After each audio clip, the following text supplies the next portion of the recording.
Hello and welcome back to my channel. I'm sorry I'm not my bubbly normal self, but I'm tired and I'm frustrated and I'm angry. I just had to once again report on another black man being murdered in the streets. I had to watch another series of videos of an innocent man being murdered for no reason. And then I have to listen to people be more upset about the protesters. Your targets, your buildings can be rebuilt. Those people's lives, we can't get them back.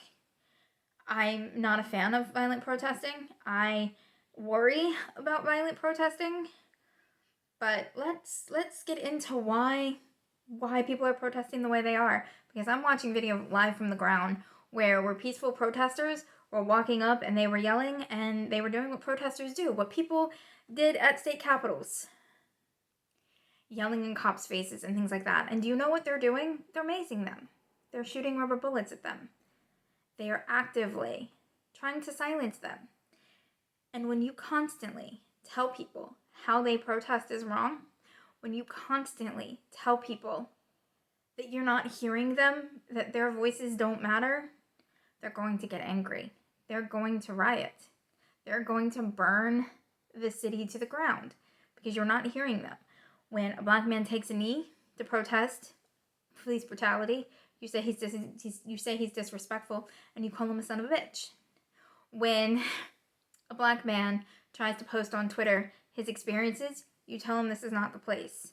When he does it on TikTok, you ban him. On YouTube, you demonetize him and give him a strike. When they publicly say something if they're famous, you tell them they're a celebrity. They don't get to talk. When they peacefully protest, you hit them with rubber bullets. And you wonder why they're angry. You wonder why I'm angry. Do you not understand that it's keeping said? Protesting is the voice of the unheard man. If you continue to ignore them, if you continue to dehumanize them, and you continue to kill their people in the streets, they're going to riot. And again, I'm sorry if you're mad at me for not being more upset than I am about the riots, but I'm more focused on making sure the next black man doesn't get murdered for something that was innocent, something that is completely totally innocent, that would have resulted in maybe some jail time if convicted, but he didn't even get a chance. So while he can't go home to his family, I'm not going to mourn some buildings. I'm not going to mourn a police car. I'm not.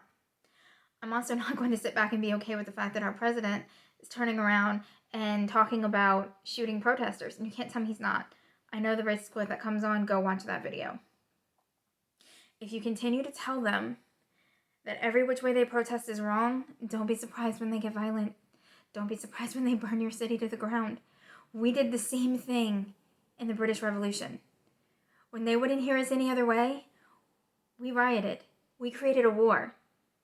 During the Civil Rights Movement, when no other way worked, we rioted.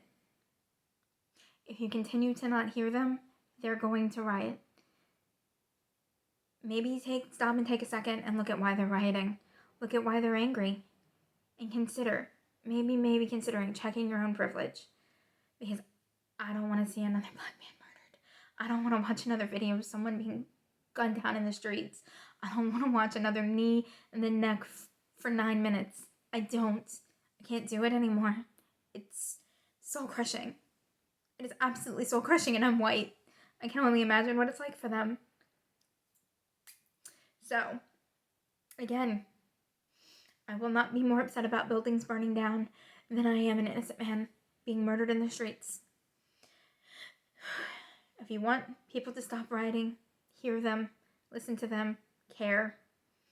Because the longer you try to silence and suppress them, the louder their voices are going to get, the more violent their voices are going to get. It's time for change. It's time to tear down the oppressive institutions that caused this. It's time that we start caring. And it's time for the allies to step up and call out racism as you see it. It's going to cost you. It cost me. I have family members that won't talk to me. I don't care. I will call out. I will continue to fight until every person in this country is equal. Until every person in this country feels safe. Until every person in this country doesn't have to worry about their sons and daughters. It's that simple. Alright, guys. That's all I have to say on that. We're going to talk about Donald Trump's tweets next. And yeah, I'm sorry today's depressing, but it's depressing. It's awful, and I'm just doing the best I can here.